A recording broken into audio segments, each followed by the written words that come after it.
السلام عليكم ورحمة الله تعالى وبركاته. أهلا وسهلا بكم في القناة. رمضان كريم مبارك إن شاء الله. إذا اليوم سنقوم باطلاع على درس في مادة الهيستولوجي للتيسيو كارتيلاجينو أو النسيج الغضروفي. Le tissu cartilagineux c'est un tissu conjonctif spécialisé d'origine mésenchymateuse.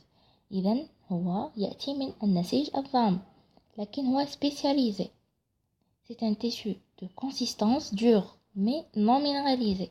Donc هو غضروفي يعني هو dure صلب كالعظم لكن non minéralisé يعني لا يحتوي على معادن لذا لم يصبح على شكل عظم.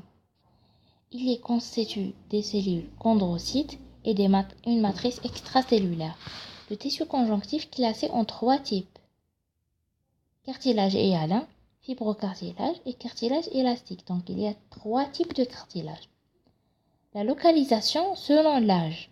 Donc le fœtus, le squelette de fœtus, il est fait par de tissus cartilagineux.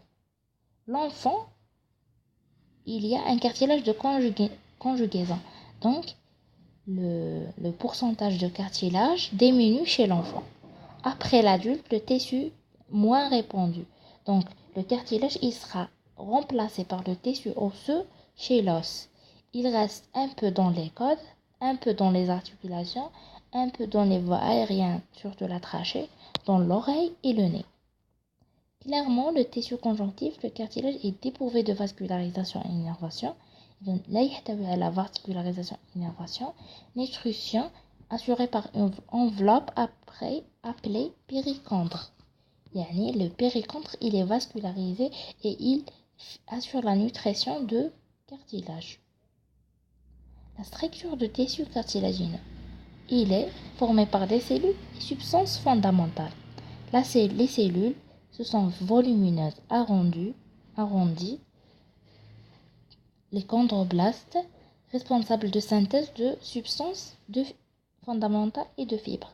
Donc, on a des chondroblastes jeunes ou chondroblastes. Chondrocytes jeunes ou chondroblastes possèdent une membrane plasmique régulière, noyau central sphérique, réticulum endoplasmique granuleux, appareil de Golgi, mitochondries, ribosomes et des inclusions lipidiques et de glycogène. Les chondrocytes, éléments plus matures, donc la maturation des chondroblastes donne chondrocytes. Donc elles ont un REG, appareil de Golgi et le cytoplasme peu abondant. Les chondroclastes sont des cellules géantes multinucléées comme les macrophages, riches en lysosomes et elles possèdent des enzymes pour réabsorber le tissu conjonctif cartilagineux mort.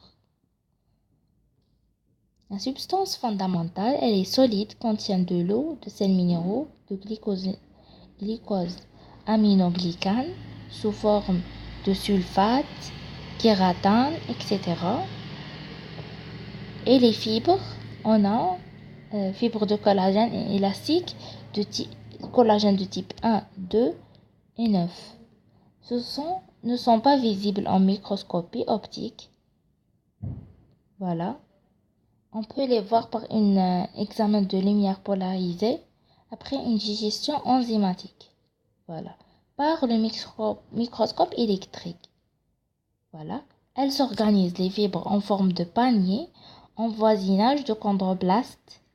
Et on peut voir une matrice territoriale et une matrice interterritoriale. Donc, la matrice territoriale, elle est au voisinage de chondroblastes et interterritoriale entre les chondrocytes, où on trouve les fibres parallèles, comme il y a là dans la photo. Voilà.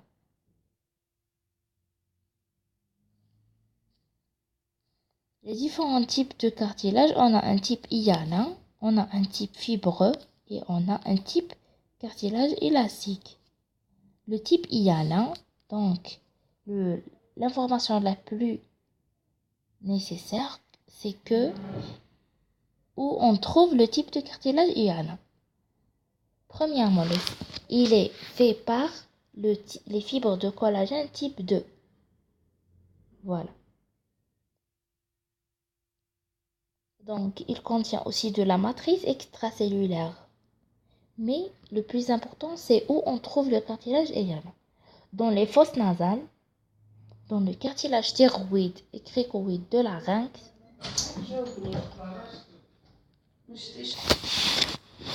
donc il se trouve dans les anneaux de la trachée et les cartilages bronchiques, يعني في القصبات الهوائية, ils s'articulent.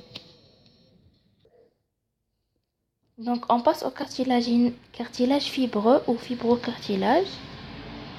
La matrice extracellulaire de ce cartilage, elle est épaisse et il contient de fibres de collagène de type 1. Donc il faut apprendre les types de de fibres. Donc ces fibres sont bien visibles par le microscope. Coloration normale. Et toujours, il est important de savoir où il se trouve. Donc, il se trouve dans les disques intervertébrales de la colonne vertébrale, la symphyse pubienne, les ménisques de genou, les sites d'insertion des ligaments et des tendons et des capsules articulaires. Le dernier, c'est le cartilage élastique.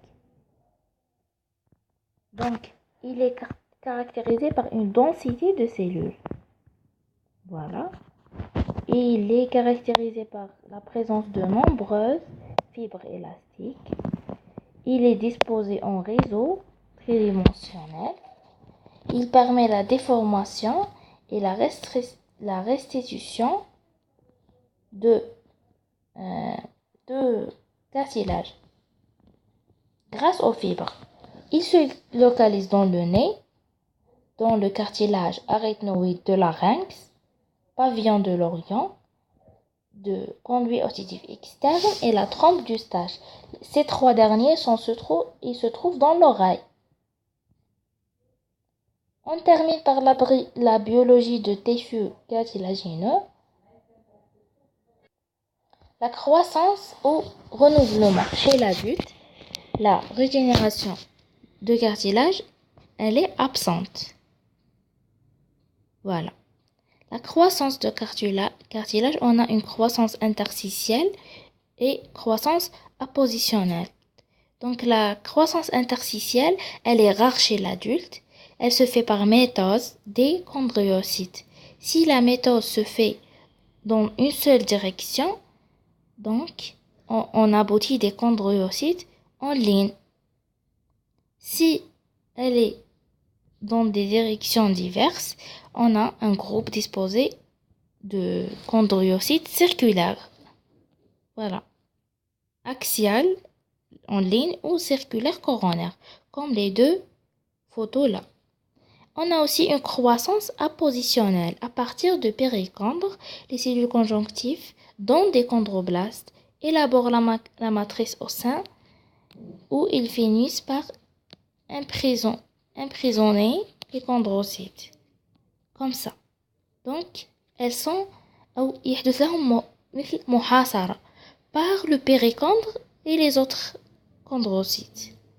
Comme on peut voir là. Là, on a le péricondre, interne et externe, et le cartilage.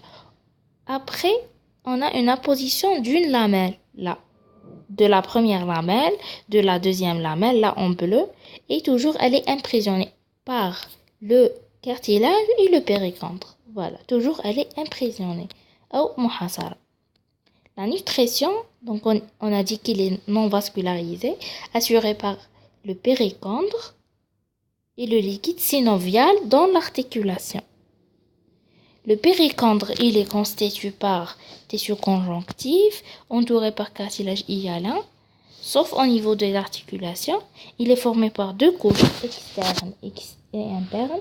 L'externe, elle est fibreuse, dense, faite par des fibres de collagène, d'élastiques et fibroblastes et des capillaires. C'est la couche nourricière. Et la couche interne, elle est faite par des fibres de collagène plus fines, qui s'appellent les fibres de Charpey. Et il y a aussi des vaisseaux, mais moins nombreux que la couche externe. Et elle est riche en tissus ou cellules conjonctives. C'est une couche chondrogène. Donc, j'espère que ma petite explication de cours, le cours il est très résumé, donc il contient l'essentiel de cours. Donc, j'espère que vous avez un peu compris le cours. Et je vous souhaite bon courage, bonne révision et salam alaikum. Et on se retrouve dans une prochaine vidéo.